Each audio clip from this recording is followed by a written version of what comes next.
Hey everybody, welcome back. It is late. It is after midnight, almost 1 a.m. in fact, and we have the official trailer for Choose Your Legends 8, that full banner. I'm gonna give you a rough rundown now that the hype and excitement of what exists is out, and give you a little bit of info on what stuff kind of looks like.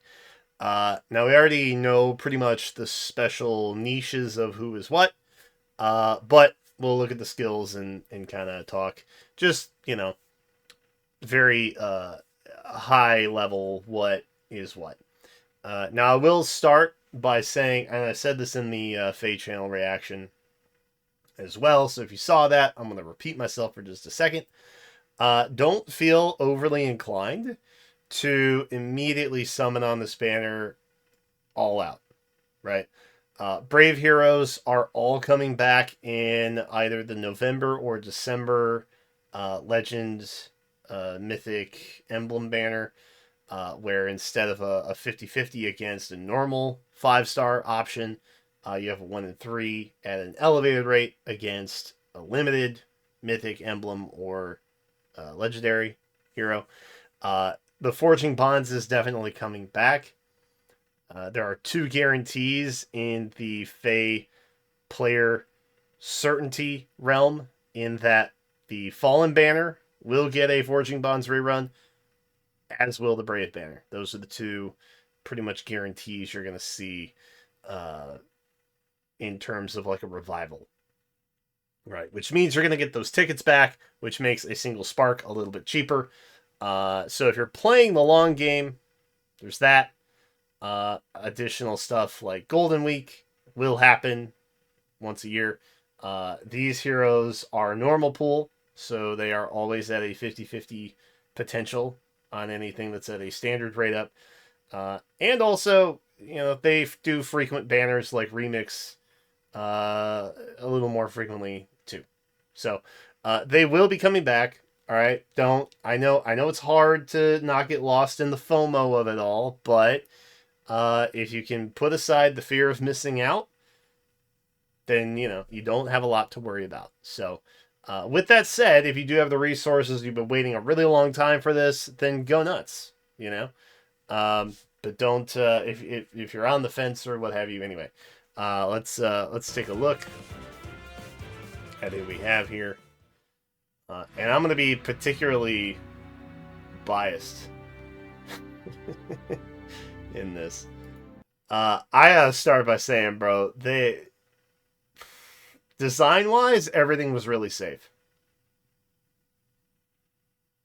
This was maybe the safest option of them all, where it is basically Brave Male Robin's outfit for Brave Lady Robin, which she is a tome. She's not a sword.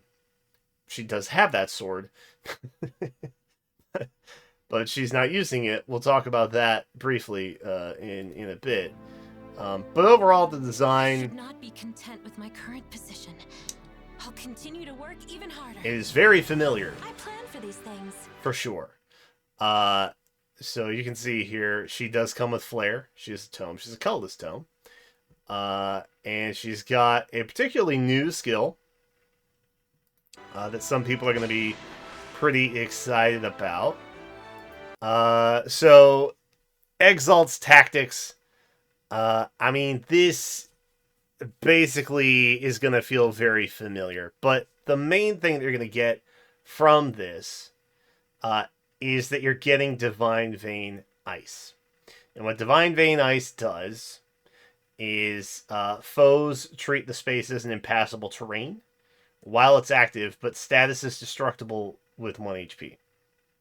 So it's basically a one-hit destruction option from like Ether Raids. That makes sense. Which is kind of cool.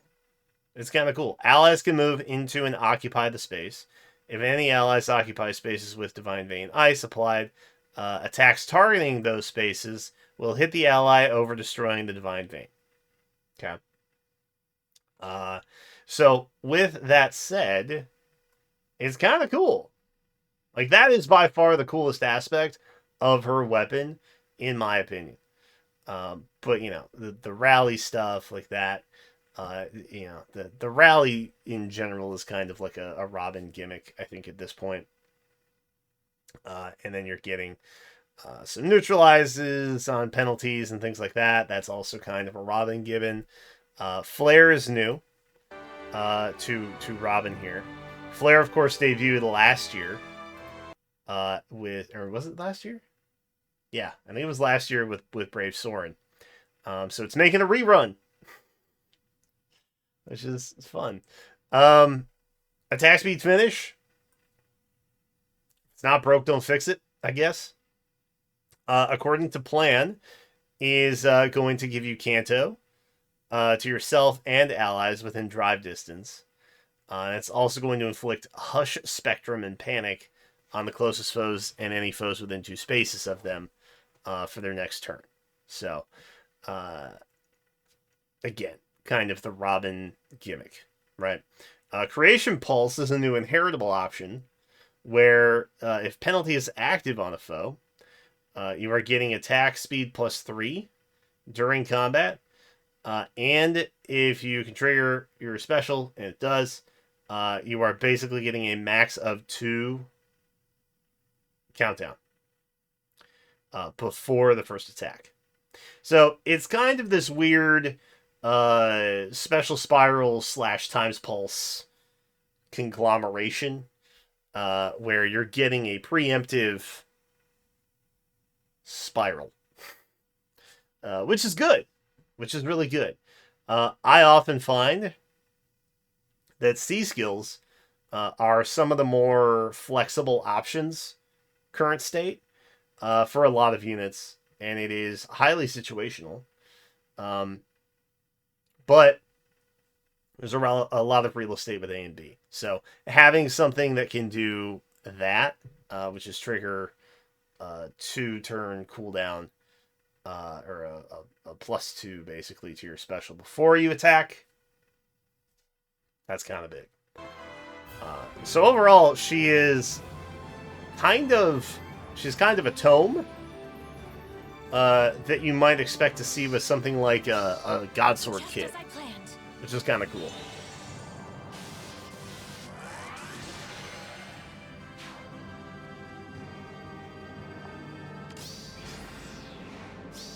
I still think the Divine Vein Ice is the coolest part, though, for what it's worth. Humans and beasts are ultimately banger track, by the way.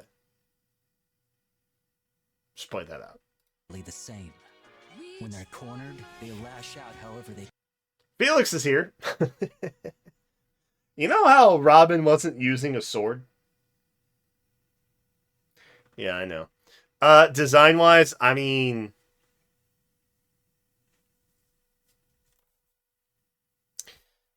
you know, you might have seen this in 3 houses, depending on what path you took your Felix. He is using the Levin sword. New Levin sword, specifically. I will say, a lot of Robin fans have been wanting Levin sword on Robin for like a really long time. And it is really ballsy of Iz within the same winning banner to introduce like a truer Levin sword and then not give it to Robin on the banner, but instead give it to a different unit. Me personally, I will always think of Levin sword as like the awakening weapon. I have Awakening Levin sword brain rot. I don't know what to tell you. It is in other games, and it's admittedly not all that special in a lot of in the other games, but it is more so iconic in Awakening because of Robin. So, kind of bold that they would give it to Felix in this one. IMO. I'll handle it.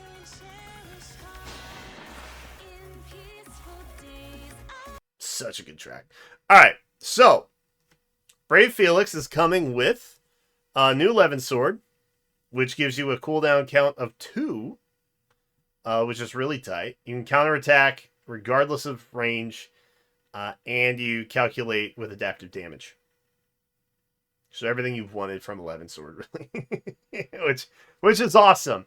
That's really awesome that it's in the game and it's doing what it's doing. However,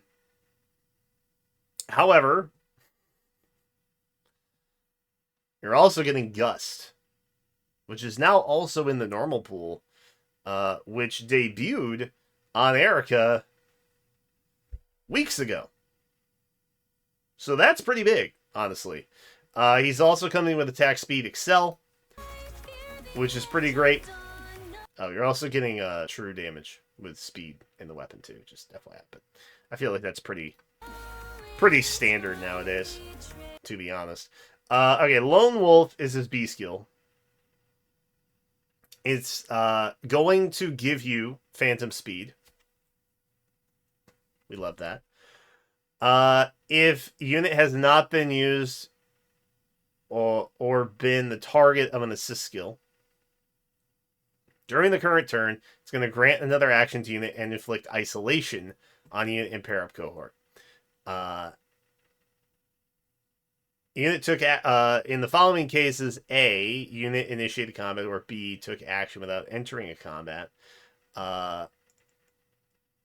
You get Kanto, basically.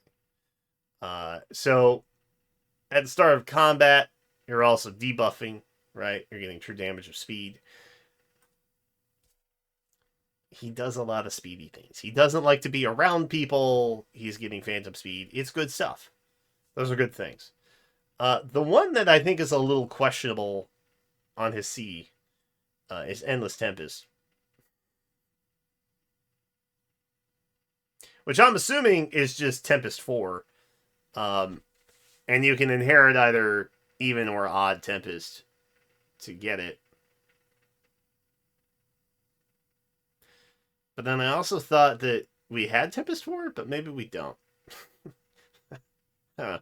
But it does a lot of basically what you think it might do is where it just gives you an extra space of movement every turn. So there's that. If unit or foe initiates combat after moving to a different space, it's going to grant bonuses to the unit's attack, speed, and defense res equal to the number of spaces from the start position to the end position, which works pretty well with this guy here, right? So that's nice. A lot of synergy in Felix's kit. So his new 11 sword shatters armor. Okay. Not really.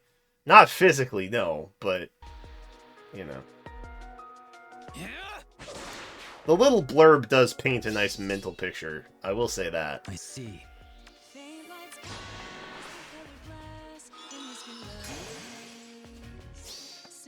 Leave my sight. Get out of here. You.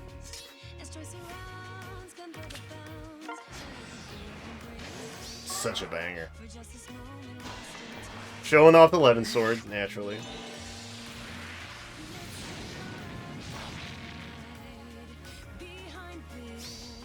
I'll cut you down. Big stuff. Now we have the winners, which are going to be Bernadetta and Alfonse soon, whom I am most excited about. Oomst. I'm most excited about. Oomst. Yeah. For what it's worth, I think Bernadetta's art looks pretty good. Okay. I'll do my best. I am not the biggest Bernadetta guy. She's killing a brave or an emblem mic just to. Oof. Okay. So the Inexhaustible is her weapon. It's giving you Kanto. This is max of 3. It's accelerating, giving you Slaying. It is effective against flyers. And it is Brave. Dual phase. So, it's good. It has all the things there, means that it's good. They're also going to be dealing damage equal to 20% of unit speed. And based on bonus being active, and then just all sorts of things. So you're getting a bonus to Omni buff of 15% of your speed. You're getting a true damage of 20% of your speed, and you're also getting piercing, I think. So that's pretty huge. Curved shot is really nice. I think this is a new inheritable bow skill. I think. It's going to boost your special damage base by 30% of the foe's speed or defense, whichever is higher. More than likely, it's going to be speed in the current state. But sometimes defense is higher. Somewhere. Speed wars are typically the greater attribute, though. Attack speed prime is also something that she's coming with, which is great. The icon for Paranoia is pretty good, though. I will say that. Assassin Strike. I don't know what that does. Paranoia. At the start of turn, it's going to grant null follow-up to unit and grants Paranoia to unit and allies within 2 spaces of unit for 1 turn. It's going to deal 1 damage to unit and those allies. A classic Bernadetta trope. And at start of turn, if unit is within 5 spaces of a foe, it's going to inflict penalty effects active on unit and closest foes, any of those foes in 2 spaces, and neutralize any penalty effects active on unit. And this is also going to coincide with her little self-damage debuff there. Paranoia, specifically, means that at the start of combat, if unit's HP is less than or equal to 99, it's going to give you attack +5 during combat, and also, if you initiate, you can make a follow-up before your foe's next attack. Which, if you recall,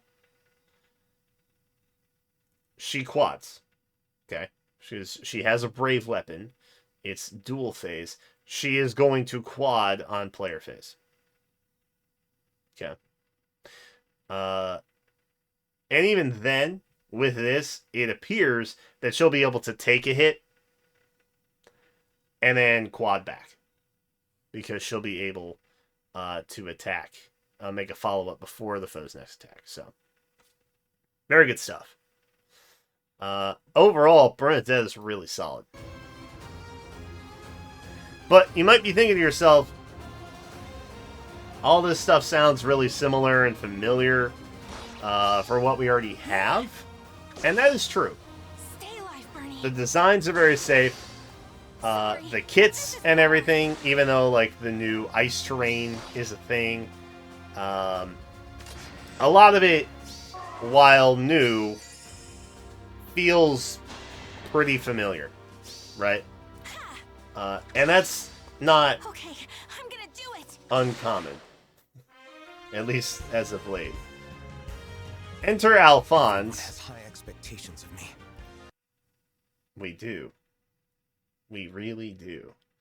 And I think that this is a recurring artist for Alfonse from Cypher, if I'm not mistaken. Little fun fact just popped in there for you. It's an honor to know that so many have such faith. We do. I do. To be clear, Alfonse was like my pick for Choose Your Legends this year. In terms of like who I was excited for, who I like kind of wanted to win after the interim results came out. I thought it would have been really cool to have him in here. And they basically put his head on Gustav's body.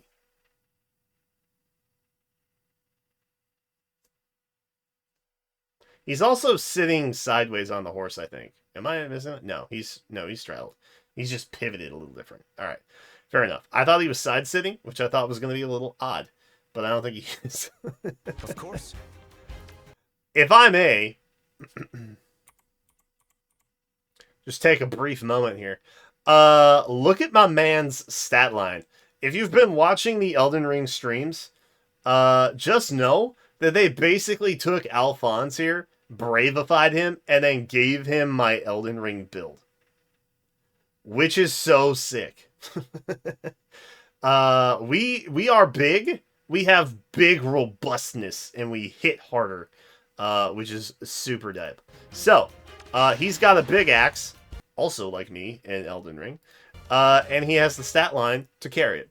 So, Majestic Glitnir is going to give you a Canto distance +1, max of 4. It's going to give you Sling.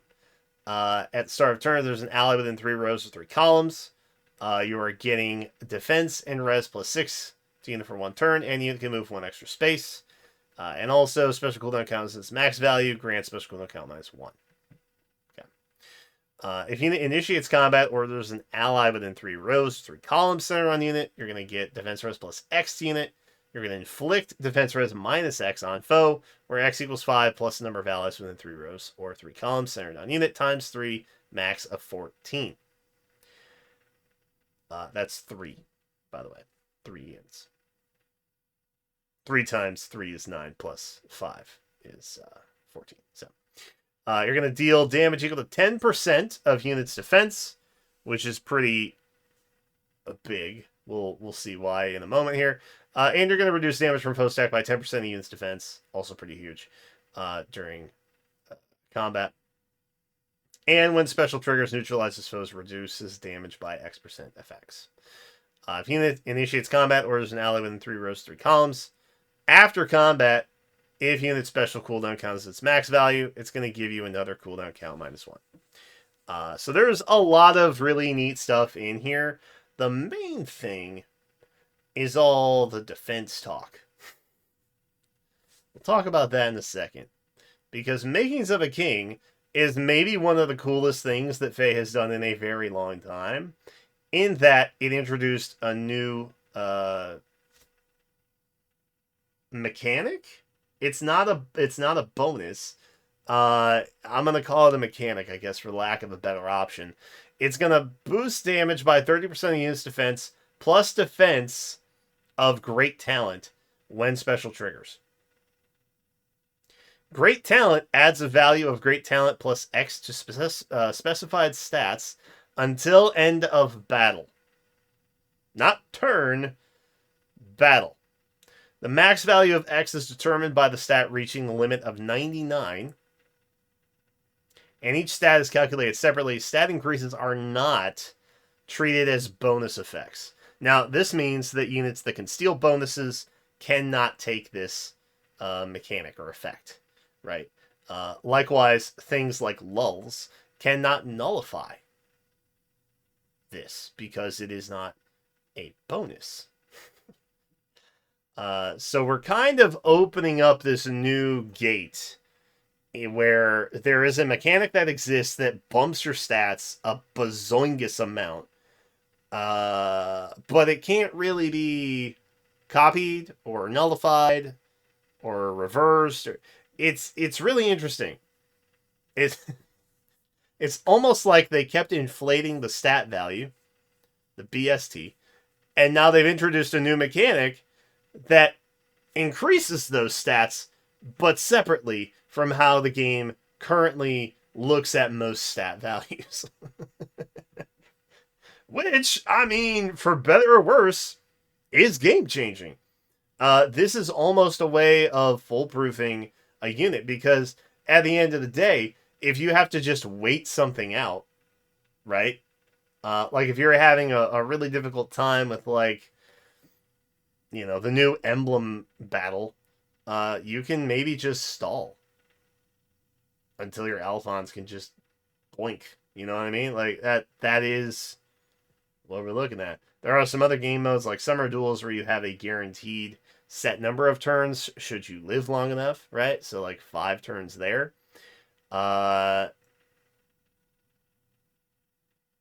It's kind of cool. I think it's a really cool mechanic. I'm sure it will become cancerous, but it's a cool mechanic now in the moment. And I'm going to hold on to that feeling personally because I really like it. Okay. So Makings of a King in general is a cool special, and I like it a lot. And they're treating Alfonse very special. They've given him an entirely new mechanic in Great Talent. And on top of that, good God, they gave him a new inheritable skill in Fortifications, a new one in Reopening, and Breath of Life 4. I mean, my brothers in Christ, what are we doing here? That's nuts. Fortifications is going to give you more defense res. It's basically, you know, fortress defense res, that. But it's also going to give you Divine Vein Stone, which is neat. And I like that. If you initiate combat, you're getting a defense and res buff of 6 and reducing damage from foe special by 10 during combat. So really, for your tanks, this is one of the better A skills that you could possibly get now.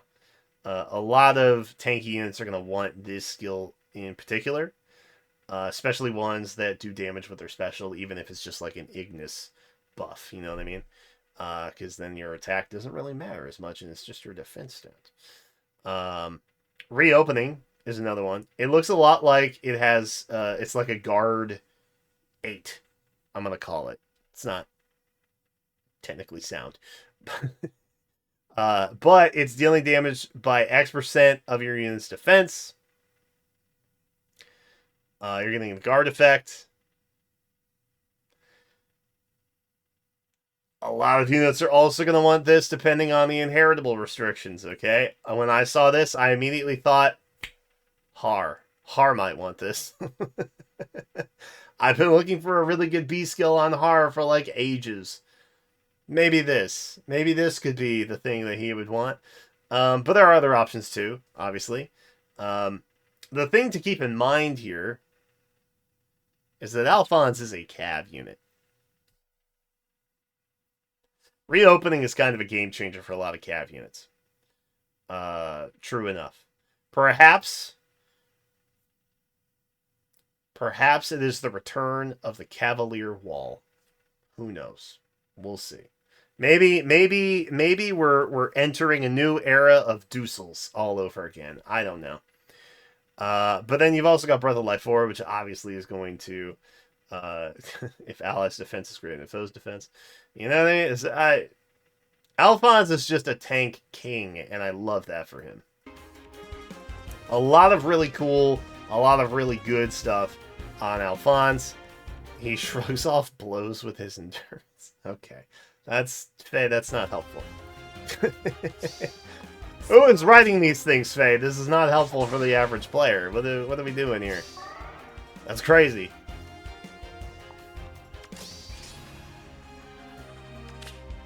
We're just gonna tank it because we can. Because we got it like that.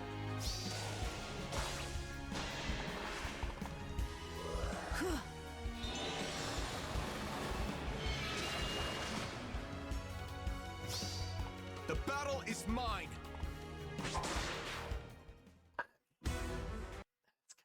Cool. That is kind of cool. Hands down, the thing I'm also really interested in is seeing how they work this into the story. Because these units are going to show up. Presumably Alphonse. We'll find out in a minute. I haven't actually watched this part. But yeah, I think it's really cool when they have to work in OCs like this. It's a little bit harder. A little bit harder.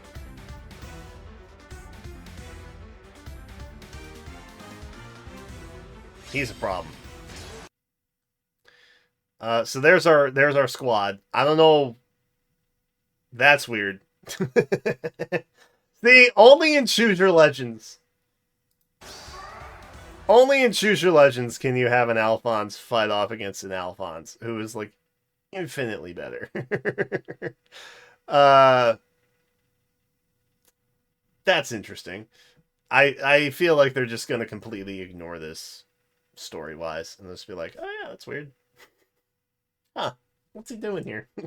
Oh well, best not ask questions. But I think it is cool to see him there. And the axe is so cool. I do love a big axe, bro. It's tight.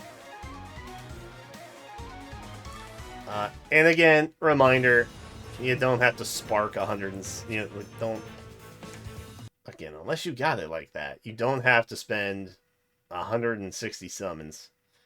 The banner will come back. There are cases where it will be cheaper. There are cases where the rates will be better or the share options will be more favorable. So just keep that in mind. Okay?